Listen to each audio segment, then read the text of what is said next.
Fang Yuan knelt on the ground on one knee, his elbow harshly whacking the wild boar's skull. Even before the wild boar could cry out, its noise came to a stop. An entire pig head turned, deformed, the broken white skull pierced through the black skin, exposing outside. Fresh blood and brain matter slowly flowed out, and in the layers of leaf litter, it infected an area of bright redness. The autumn wind blew. Leaves flew about as the scent of the pig blood emanated. Life is splendid, just like the flowers of summer. Death is as delicate as the leaves of autumn, Fang Yuan muttered, appreciating this frame of scenery. The line originates from Rabindranath Tagore's 1916 collection, Stray Birds, Poem 82, famously rendered into Chinese by Zheng Zhenduo. At its core, the quotation contrasts the explosive vitality required in living with the serene, dignified acceptance required in dying. However, its resonance in this scene relies entirely on how Fang Yuan subverts Tagore's romantic ideal into a cold, Taoist aesthetic.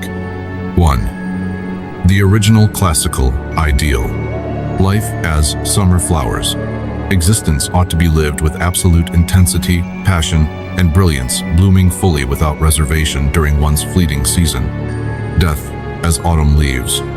Dying should not be met with agony, resistance, or fear, but with quiet grace and tranquility, falling naturally back into the soil to complete the ecological cycle. 2. Fang Yuan's transcendent reinterpretation. In the hands of Fang Yuan, the quote becomes an expression of radical existential detachment and amor fati, the neutrality of the Tao. To Fang Yuan, heaven and earth are impartial.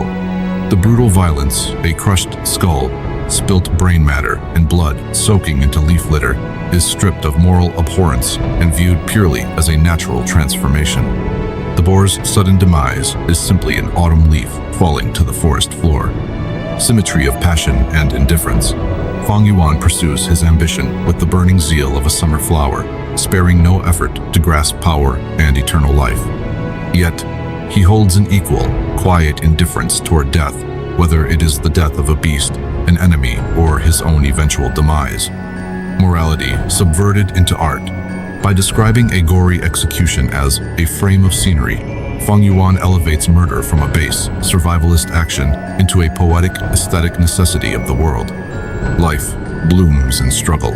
Death quietly tidies up the remains. Ultimately, the quote highlights Fang Yuan's complete liberation from human sentimentality.